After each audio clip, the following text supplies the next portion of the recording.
Good day, I'm April. We are the TWI, the Team Walang Iwanan Group. Our topic is all about leisures. Travel is bouncing back in parts of Asia, but risk remains, says Hotelier, published July 19, 2021. So let's proceed to our introduction. Our introduction is locals and tourists attend an event organized to mark the opening of Phuket to international tourists on Patong Beach. Tourist hotspots like Phuket are now open to international tourists who don't have to quarantine, and others like Koh Sui are following suit, pointed out William Heineke, CEO of Minor International, which runs a chain of hotels and restaurants worldwide. The Thai government recently announced a sandbox scheme for Phuket, saying the popular resorts island will be open quarantine-free to vaccinated the Thai and foreign travelers from July 1. Koh Samui, Thailand's second largest island, also became accessible to tourists from July 15 under the same rules.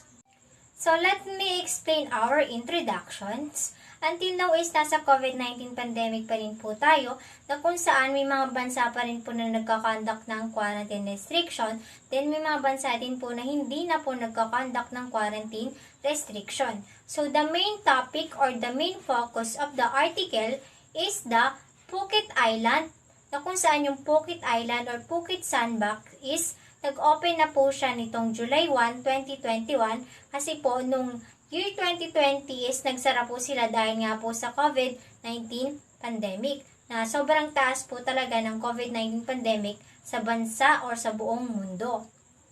So, dito po sa Phuket Island is hindi na po kailangan ng quarantine ng isang traveler or local tourist or international tourist para lang po makapag-travel sa lugar nila. As long as you are fully vaccinated is makapag-travel ka na around the Phuket Island or Phuket Sandbox scheme. So, kasi po ang the main problem siguro during that time, year 2020, kaya nagsara po itong island na to or itong destination na to dahil po sa mabagal po na alokasyon ng COVID-19 vaccine, na kung saan mataas din po ang mga cases during that time, kasi po year 2021, month of February, saka lang po dumating ang COVID vaccine sa Thailand, na kung saan is ang vaccine po na ito is Sinovac. So this Sinovac is for frontliner only. Then month of June 2021, dito na po dumating ang AstraZeneca, na kung saan nagkaroon po ng 35 million doses of vaccine in Thailand. So ito po ang second receive nila ng vaccinations. So this is our introduction. So the next presenter, he will discuss the important points of this article. So let's proceed to Mr. Jeldren Alipio. Important points. Tourist hotspots like Phuket are now open to international tourists who don't have to seek quarantine, and others like Koh Samui are following suit, pointed out William Heineke, CEO of Minor International, which runs a chain of hotels and restaurants worldwide. Thailand opened its border to vaccinated visitors for the first time in 18 months this week, as the country struggles to boost an economy still languishing due to the pandemic. Visitors from more than 60 countries considered low risk are now allowed to visit the Southeast Asian nations, with quarantine essentially scrapped. Vaccinated travelers who test negative for COVID-19 before and after arriving can enter Phuket without quarantine. The island welcomed 26,400 vaccinated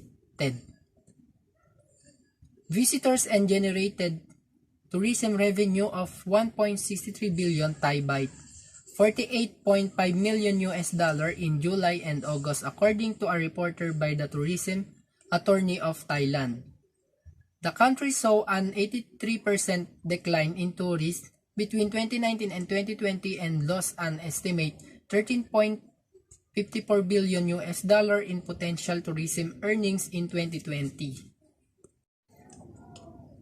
The hospitality industry is seeing a strong recovery in some parts of the world and is seeing a preference for luxury rooms and health and wellness focuses experience. Not a day goes by that we hear information on coronavirus and its negative impact on travel and hospitality businesses. Yet the hotel industry had to deal with different crises and viruses. Earlier, for example, the SARS virus impacted the industry drastically in 2003. There was a 50% decline in hotel bookings, which led to a drop of nearly 9.4 million in international tourist arrivals, with losses estimated at between 30 billion US dollar and 50 billion. Despite the above-mentioned facts, the travel industry managed to register immense growth by 2006 with a total contribution of 5,160 billion US dollar to the global GDP with the year. The truth is the pandemic is temporary and shall pass, thus we should continue to plan for the future as well. However, hoteliers are also concerned about slow vaccine rollout in parts of Asia which may harm the region's recovery. Millions of people worldwide have been infected with COVID-19 and so far more than 1 million have lost their lives because of the pandemic. A huge global research effort is taking place to bring a fast-track vaccine to the market. Currently, there are more than 165 vaccines being developed. Even when a safe and effective COVID-19 vaccine of treatment is eventually developed, further challenges will emerge with regard to the manufacturing and distribution process. There is a threat that vaccinationalism could have negative consequence on how well the global pandemic is managed or contained. Tourists can move around both islands freely and leave for the other cities in Thailand after staying in Phuket or Samui for 14 days. Now, vaccinated travelers can visit other parts of Thailand, including the island of Koh Samui and parts of the province of the Krabi and Phang Nga. Thai authorities announced plans to open a large swath of the country in the next 3 months. Authorities approved a 4-phase reopening timeline that prioritizes popular tourist destinations including Bangkok. Thailand has been under immense pressure to reopen its border to foreign tourists. Okay, let's proceed to Miss Jessica Daray. The critical points. One of the trends for sure that we see is much more focus on wellness and immunity and people concerned about their health. William Hynek, CEO and Chairman Minor International Hynek, is also noted the changes in consumer behavior when it comes to tourism during the pandemic, and added that his company is taking advantage of it by offering more program focused on wellness. When it comes travel restriction ng Thailand, ay need fully vaccinated ang mga turista. Kasi focus talaga nila yung health and also the wellness ng mga tourists at mga tao sa bansa ng Thailand. For sure na walang magiging problema when it comes sa health. Marami din pagbabago or adjustment na nangyari lalo na sa tourist industry, nag-offer sila ng mga more programs but focus on wellness.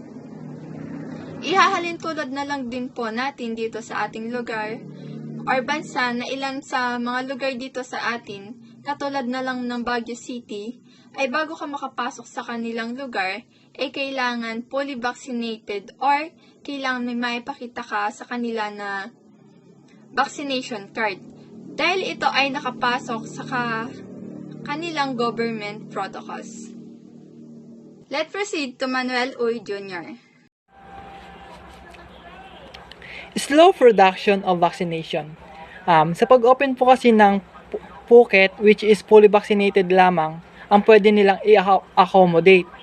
but without knowing na mabagal pa rin ang production ng vaccination, lalo na sa may mga country na hindi accepted ang vaccine na Sinovac. Tulad lamang ng Amerika, hindi sila nakapapasok na ng mga turista na Sinovac lamang ang vaccine. Kaya may mga possible or may prediction lang na hindi kagaya nung hindi pa pandemic.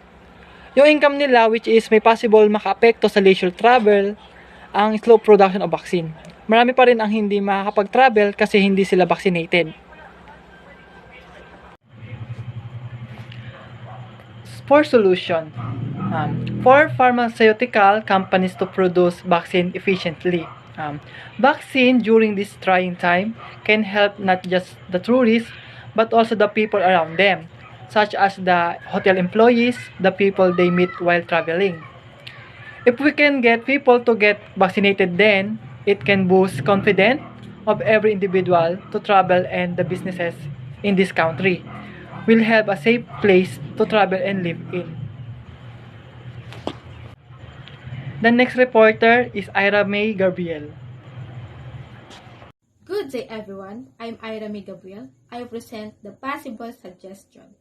The almost complete suspension of international travel has been one of the major elements of the quarantines introduced during the coronavirus disease or COVID-19 pandemic. While this has brought misery for those who love a travel, it's brought dissemination for airlines, hotels, and also and tourism operators. The possible suggestions for health protocols or travel restrictions to give information to the tourists when it comes sa mga vaccinations para ma-encourage sila na magpa-vaccine for their health and wellness.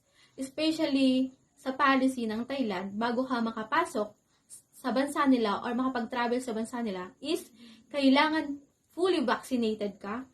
And also suggestion for the tourist sectors or tourism sector that they can give promos to the tourists but don't forget the health protocols. And also dapat magdoble ingat para sa mga securities and also sa health and wellness ng mga guests at mga empleyado. Also improve the infrastructure for waste management need to improve, and all public places must have a provision for the safety. Like for example sa waste sa Thailand, which is yung mga mask na nagamit na dapat ilagay sa tamang lalagyan for the para sa mga protections sa mga guests or sa mga tao